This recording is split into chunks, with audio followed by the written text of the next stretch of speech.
Oh, goodness. Ooh, the bed was way too high. I'm up. Okay. I don't have anybody on here with me. There's nobody to talk to. Oh, there's somebody to talk to. Who is it? It's Ashley Neely. Hey, Ashley. Long time no see. You're here. Whoops, I'm a little dizzy. I better slow down. Last time no see. You're here. Hey, it's good to see you. What did I say? Last time? Long time. There's Lois. There's Ashley. Lois. There's Teresa. Hey, Teresa. Hey, I am up and about. There's Elizabeth. Hey, Lily. Libby. Okay, can I just warn you guys, ladies? Hey, Jennifer. Hey, Cindy Martins. Can I warn you? I took some heavy meds last night. I had morphine and, gosh, I have a fentanyl pain patch on my back, and I have morphine, and, gosh, I got a lot. So if I call you by the wrong names, or if you see me kind of stretching around or messing up, anyway, just know that I'm a little on the tipsy side. This is how people get connected to opioids. I mean, it really is serious. And there's Nicole and Maggie. Hey, Maggie, good to see you up there. And there's Katie. There's Katie. Well, I just want to announce that I still have hair. Da-da-da.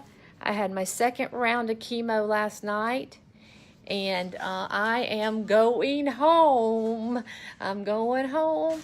So I wish I could dance. Wish you girls, what's that razor dance thing that everybody does? All these kids do. I wish I could dance. I am just totally blown away and amazed by God.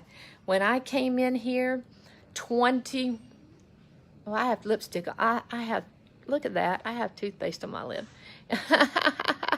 When I came in here 20-something days ago, I was sick as a dog, and I really did think that I would probably leave here and go to hospice. So things were bad. And there's Katie. Hey, Katie. And Kathleen. And Kathy. Let's see. But the Lord has done amazing. Libby says for me to floss, because we know we all floss, right? We all floss. At least we all tell our dentist that we floss, right?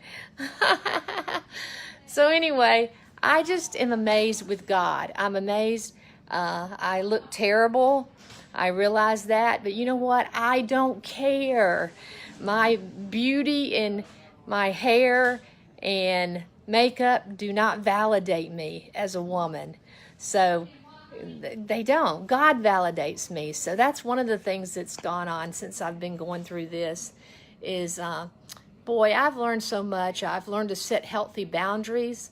And now I set healthy boundaries. I say, hey, I love you, but I really can't have visitors today. Or I say, I love you, but I'm not going to let you talk to me like that, because that's not who God says I am. And I am a mighty woman of God, and that's who I am. And so you may think that I do this or say this or whatever, but that's not who I am. That doesn't characterize me. So anyway, I'm walking. I'm going to be leaving the hospital today, and I'm so excited. I got my blue jeans on and my slippers. Oops, the thing's telling me not to rotate my phone like that. Anyway, got my jeans on, getting my slippers on, and you know, these admissions take forever. These admissions and then the dismissals, whatever. But God has just been so gracious. I never dreamed that I would be this well leaving here, because I was so sick coming in. And so I'm just grateful. And here's my view. Paul and I call this our timeshare, because we have this beautiful view and we're here all the time. So right now it's cloudy, but when it's not cloudy, out in the distance is the Blue Ridge Mountains. And so I just love living here. Now, North Carolina will always be home, but this is the next on the list. And so I just wanted to say hey and tell everybody that I'm going home and that Paul and I are just so grateful to God. I believe that we're witnessing the miracle. So the miracle didn't come the way that I thought. I thought the miracle would come with a spontaneous, somebody prays over me and I just get up and walk out like Lazarus, but it didn't happen. So for me, it was more like a Job experience. So my miracle came as Job. I had to sit on the stupid dung heap pile for a while, and because there was things in my life that God needed to refine. And the main thing, as you go back and you look at Job, everybody says, well, Job starts out that Job was a righteous man, but that's not what it says. Job started out that Job was a blameless man. Okay, the difference is righteousness comes from Christ. We're righteous because of Christ, and we are not righteous on our own. Blamelessness comes from us. So you've met people in your life. My brother is one. I have a brother who's really blameless. He really is. I mean, like, my brother, you just can't think of anything that he's done wrong. Like, he's moral. He doesn't smoke. He doesn't drink. He doesn't cheat on his wife. He's a very moral man. But his blamelessness doesn't make him righteous.